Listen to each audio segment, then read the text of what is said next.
আর সফলতার জন্য আল্লাহর উপর ভরসা খুবই জরুরি। আল্লাহ কোরআনে বলেন সূরা আল ইমরান অধ্যায় 3 আয়াত 160, যদি আল্লাহ চান কেউ পেছনে ফেলতে পারবে না, আর তিনি সাহায্য না করলে কে আছে এমন যে সাহায্য করবে? আর মুমিন লোকগণ কেবল আল্লাহর উপরে ভরসা করেন। আল্লাহ বলেন সূরা আনকাবুত অধ্যায় নম্বর 29 আয়াত নম্বর 69 যে যদি চেষ্টার সংগ্রাম করো আল্লাহ সুবহানাহু ওয়া তাআলার পথে, তিনি পথ খুলে দেবেন। আল্লাহ আরো বলেন সূরা নাহাল অধ্যায় 17 আয়াত 43 এবং সূরা আম্বিয়া অধ্যায় 21 আয়াত 7, ফাসআলু আহলে যিকরি ইন কুনতুম লা তা'লামুন। যদি তোমরা না জানো তাকে জিজ্ঞেস করো যে জানে, তার কাছে যার জ্ঞান আছে। তাই সফলতার জন্য প্রথম আল্লাহর উপর ভরসা, দ্বিতীয় হচ্ছে চেষ্টা করা, সাধনা করা আল্লাহ সুবহানাহু ওয়া তাআলার পথে, তৃতীয় হচ্ছে যে জানে তাকে জিজ্ঞেস করা। পরিকল্পনাটাও জরুরি, গন্তব্য থাকাটাও জরুরি। আর আমরা যখন পড়ে দেখি ম্যানেজমেন্ট গুরু বই, অনেক গন্তব্য নির্ধারিত আর সেটা তারা দিয়েছে, তবে আমার কাছে সেরা প্ল্যানিং, সবচেয়ে সেরা গন্তব্য হচ্ছে ইসলামিক ISLAMIC। এটা দিয়ে ইসলামিক। আপনার গন্তব্য আল্লাহ সুবহানাহু ওয়া তাআলা এবং নবী মুহাম্মদ সাল্লাল্লাহু আলাইহি সাল্লামের শিক্ষা অনুযায়ী হতে হবে। আপনার গন্তব্য কোরআন এবং সর্বশেষ এবং চূড়ান্ত বার্তাবাহক নবী মুহাম্মদ সাল্লাল্লাহু আলাইহি সাল্লামের হাদিসের অনুযায়ী হতে হবে। এটা ইসলামিক হতে হবে। এক নম্বর। এস হচ্ছে লক্ষ্য নির্দিষ্ট হতে হবে, স্পেসিফিক হতে হবে, অস্পষ্ট হবে না। আরেকটা উদাহরণ দিচ্ছি। ধরেন একজন শিক্ষক ছাত্রদের ধনুবিদ্যা সম্পর্কে শিক্ষা দিচ্ছেন, আর ছাত্রদের বললেন, যারা তীর চালানো শিখছিল, গাছের ডগায় বসা একটা পাখিকে নিশানা করছিল। সবাই নিশানা করছে, শিক্ষক বললেন আমি না বললে কেউ তীর ছুড়বে না। প্রথম ছাত্রকে বললেন নিশানা করেছো? সে বলল হ্যাঁ। তুমি কি দেখছো? সে বলল বন দেখছি, গাছ দেখছি, পাখিটাকেও দেখছি। দ্বিতীয় ছাত্রকে বললেন তুমি কি দেখছো? সে বলল স্যার গাছটা দেখছি, গাছের ডাল দেখছি, আর পাখিটাকেও দেখছি। তৃতীয় ছাত্রকে বললেন তুমি কি দেখছো? সেই ছাত্র বলল আমি শুধু গাছের ডাল দেখছি আর পাখি আর পাখির চোখ। চতুর্থ ছাত্রকে বললেন তুমি কি দেখছো? সেই ছাত্র বলল স্যার আমি শুধু চোখ দেখছি আর অন্য কিছুই দেখছি না। শিক্ষক বললেন এবার তীর ছুঁড়ে দাও, আর তীরটা পাখিটার চোখে গিয়ে লাগলো। আপনার লক্ষ্য স্পেসিফিক হতে হবে, নির্দিষ্ট হতে হবে।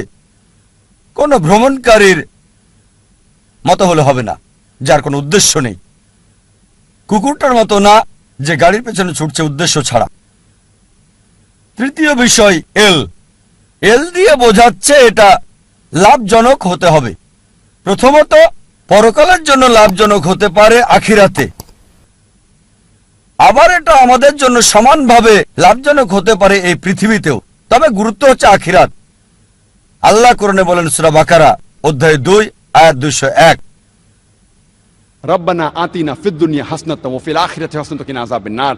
হে আল্লাহ আমাদের কল্যাণ দাও দুনিয়া এবং আখিরাতের, আর দোজখের আগুন থেকে রক্ষা করো। সুতরাং লাভজনক হতে হবে, উপকার থাকতে হবে, প্রথমত পরকালের, তারপর এই দুনিয়া। তবে বেশি গুরুত্ব হচ্ছে আখিরাতের, তারপর দুনিয়ার। এমন যেন না হয় যে দুনিয়ার লাভ আখিরাতের লাভকে নষ্ট করে দেবে। চতুর্থ হচ্ছে এ দিয়ে তীক্ষ্ণ বোঝাবে, যথাযথ হতে হবে, সঠিক হতে হবে, লক্ষ্য সুতীক্ষ্ণ যথাযথ হবে। এম হচ্ছে পরিমাপ, লক্ষ্যটা পরিমাপযোগ্য হতে হবে। পরিমাপযোগ্য হতে হবে, নির্দিষ্ট হতে হবে।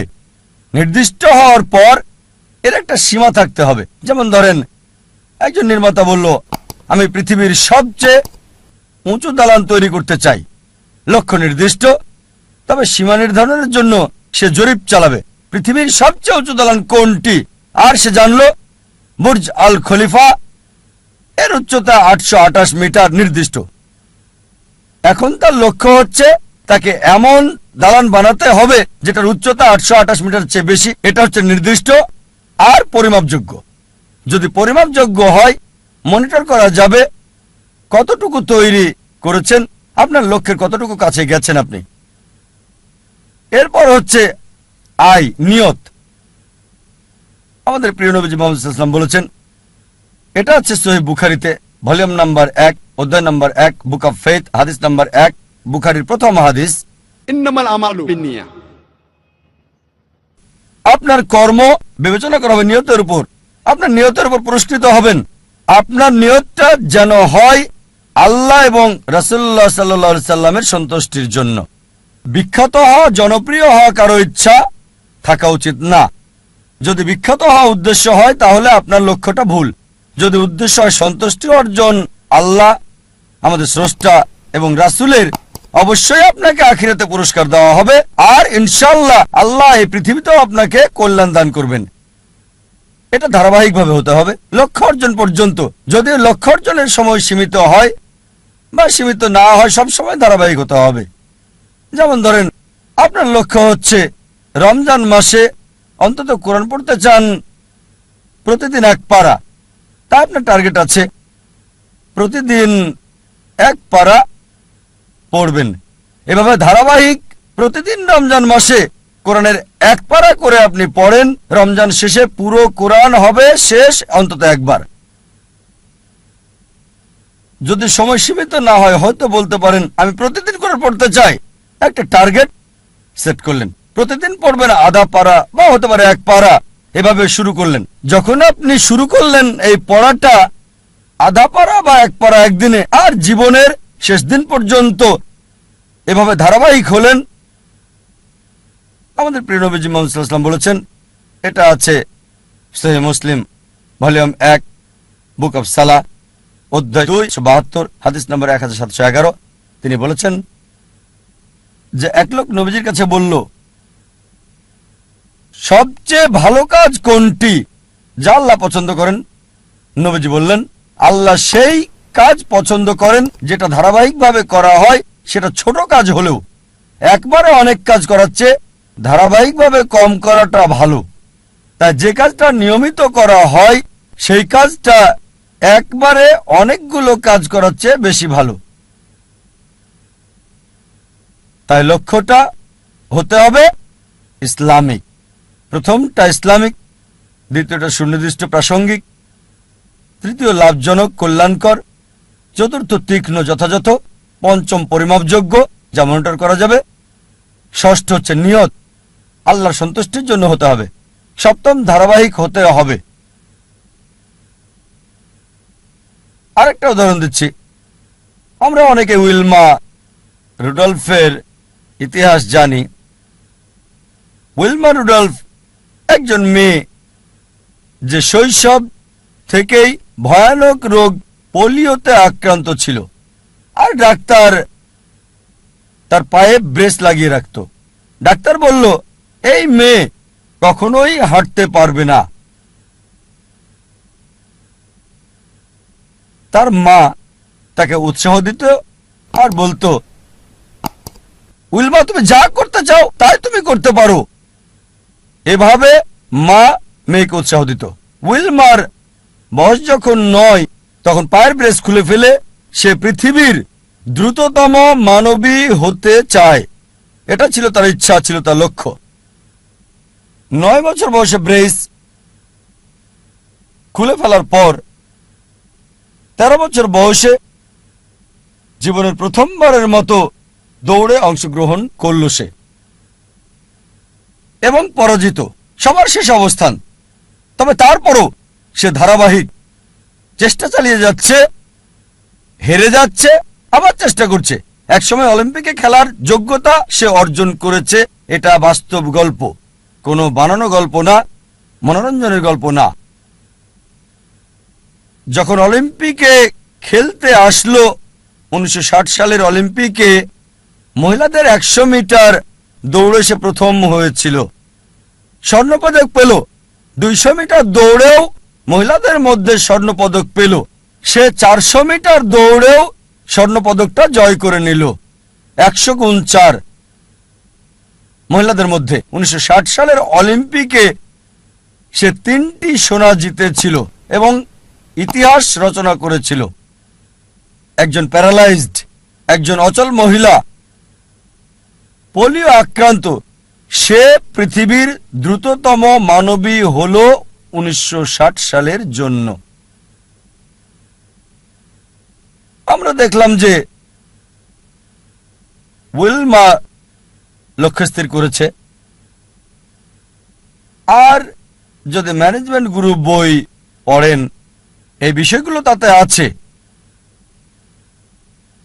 স্মার্ট গোল বইয়ে আছে, বিস্তারিত আমি বলছি না। তবে চলুন দেখি সে কতটুকু মূল টার্গেট পূর্ণ করেছে ইসলামিক ভাবে। প্রথম হচ্ছে লক্ষ্যটাকে ইসলামিক ছিল, লক্ষ্যটাকে কোরআন সুন্নাহ অনুযায়ী ছিল। তার ব্যক্তিগত জীবন জানি না, তবে এটা জানি সে মুসলিম না। স্রষ্টার জন্য করেছিল কিনা সেটাও জানি না। দ্বিতীয় হচ্ছে লক্ষ্যটাকে নির্দিষ্ট, হ্যাঁ নির্দিষ্ট। সে পৃথিবীর দ্রুততম মানবী হতে চেয়েছে। এটা লাভজনক, কল্যাণকর, হ্যাঁ এই পৃথিবীর জন্য লাভজনক। সুনাম পেয়েছে, সম্মান পেয়েছে। তবে আখিরাতের ব্যাপারে আল্লাহ জানেন, আমি জানি না। আখিরাতে এই অলিম্পিক জয়ের সোনা কোনো কাজে আসবে কিনা। যদি না তা করা হয় আল্লাহ সুবহানাহু ওয়া তাআলার সন্তুষ্টির জন্য। এটা কি সুতীক্ষ্ণ এবং যথাযথ ছিল? হ্যাঁ ছিল। এটা পরিমাপযোগ্য ছিল কি? হ্যাঁ। সে জানতো কে বিশ্বের দ্রুততম মানবী। সময়টা হয়তো 9 সেকেন্ড, 10 সেকেন্ড বা 11 সেকেন্ড ছিল, পরিমাপযোগ্য ছিল। আর সে চর্চা করলো, লক্ষ্য অর্জন করলো। তারপর নিয়তটা কি ছিল? সুনাম অর্জন করা। অবশ্যই তা পেয়েছে।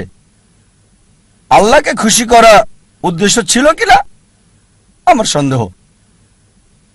তারপর ধারাবাহিকতা ছিল, হ্যাঁ ধারাবাহিক ছিল, নিয়মিত চর্চা করেছে। যদিও হেরেছে অনেকবার, জয় করল পৃথিবীর দ্রুততম মানবী। আপনাদের আরেকটা উদাহরণ দিচ্ছি লক্ষ্য নির্ধারণের। ভিন্নতা দেখে একজন মানুষের উদাহরণটা বলছি আপনাদের। একজন মানুষ যার সম্বল ছিল সামান্য, কিন্তু তিনি লক্ষ্যের চূড়ায় পৌঁছেছেন। যে মানুষ, যে ব্যক্তিটি আমার জীবনকে বদলে দিয়েছেন, শরীরের ডাক্তার থেকে আত্মার ডাক্তার করেছেন, আমি নিশ্চিত আপনারা তাকে চেনেন। তিনি হচ্ছেন শেখ আহমেদ দিদাত। চলুন তার লক্ষ্য নির্ধারণ দেখি। শেখ আহমেদ দিদাত, যদি আপনারা তার জীবনী পড়েন তাহলে দেখবেন যে পড়ালেখা করেছেন 6ষ্ঠ শ্রেণী পর্যন্ত মাত্র। তার কারণ ছিল সাংসারিক অভাব। বাধ্য হয়ে পড়ালেখা ছেড়ে দেন তিনি। 6ষ্ঠ শ্রেণী পাশ করার পর লেখাপড়া ছাড়তে বাধ্য হলেন। সামান্য সম্বল নিয়ে নিজের দেশ ভারত জন্মস্থান ছেড়ে চলে গেলেন দক্ষিণ আফ্রিকায়। তিনি কাজ করতেন সেলসম্যানের, ফার্নিচারের দোকানে দোকানে, ড্রাইভিংও করেছেন তিনি ইত্যাদি। আর দক্ষিণ আফ্রিকায় থাকাকালীন তিনি নিয়মিত খ্রিস্টান মিশনারিদের বিড়ম্বনা শিকার হতেন, যারা বলতো ইসলাম একটা অনুপযোগী ধর্ম, নির্দয় ধর্ম। তারা ইসলামকে আক্রমণ করত। আর যেহেতু হ্যারাসমেন্টের শিকার, তার মনে একটা ইচ্ছা আসলো, ইসলামের বিরুদ্ধে সব অভিযোগের আমি উত্তর দিতে চাই সেই সব খ্রিস্টান মিশনারিদের। এই খ্রিস্টান মিশনারিদের ইসলামের বিরুদ্ধে বলার উপযুক্ত জবাব দিতে চাই। চিন্তা করেন, 6ষ্ঠ শ্রেণী পর্যন্ত পড়া একজন মানুষ। তবে অবশ্যই আল্লাহর উপর ভরসা ছিল।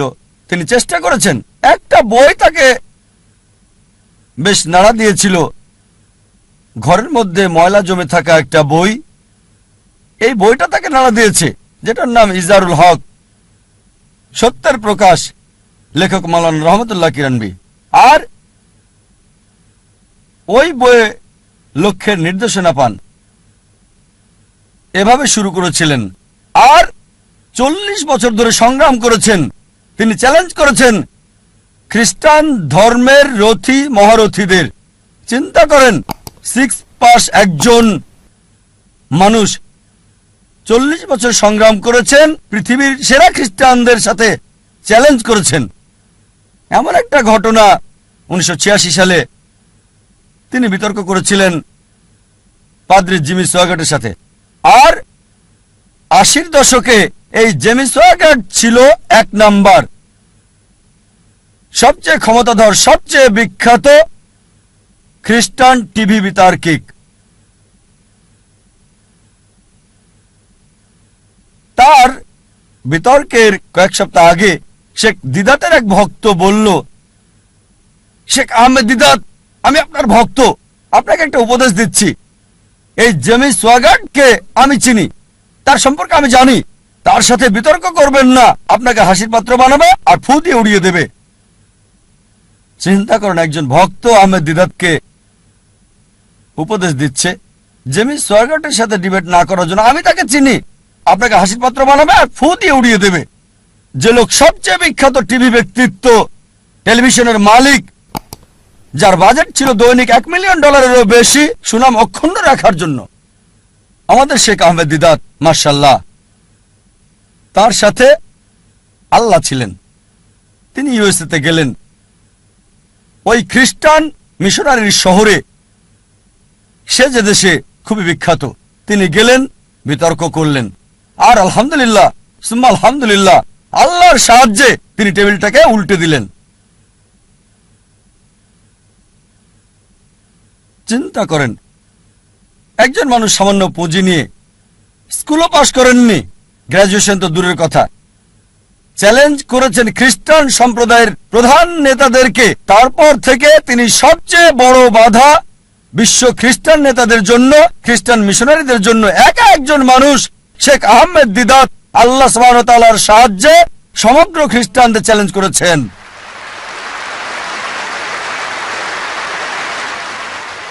এবার তার লক্ষ্য নির্ধারণ দেখি। 1 নাম্বার হচ্ছে ইসলামিক। প্রথমে এটা কি ইসলামিক ছিল? কোরআন এবং সহিহ হাদিস মোতাবেক এটা কি আল্লাহ এবং রাসূলের জন্য ছিল? স্বাভাবিকভাবে হ্যাঁ ছিল।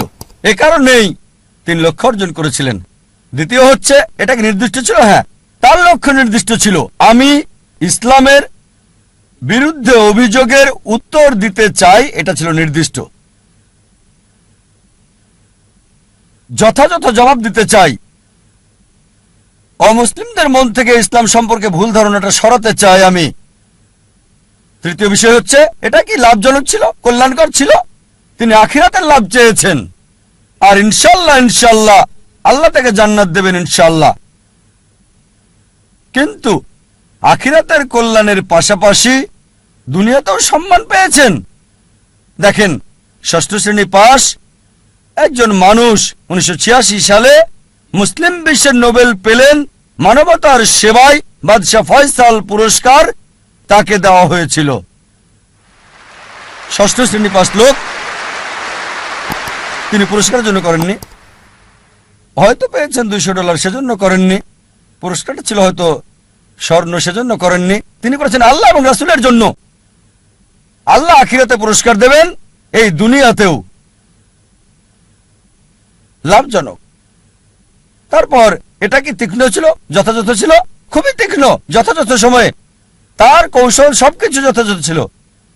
যখন খ্রিস্টান মিশনারিরা মুসলিমদের বদনাম করত, আমাদের অবস্থান ছিল যখন একেবারে নিচে।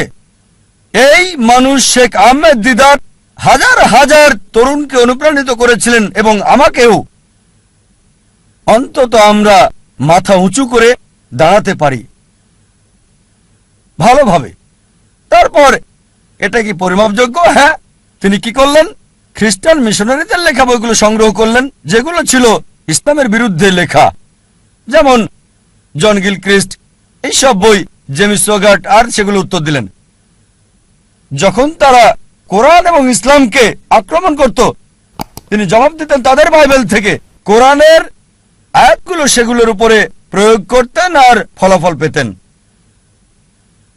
পরিমাপযোগ্য। এরপর তার নিয়ত কি ছিল? বিখ্যাত হওয়া নিয়ত ছিল না, বাদশাহ ফয়সাল পুরস্কার পাওয়াটা উদ্দেশ্য ছিল না, নিয়ত ছিল আল্লাহ এবং তার রাসূলের সন্তুষ্টি অর্জন।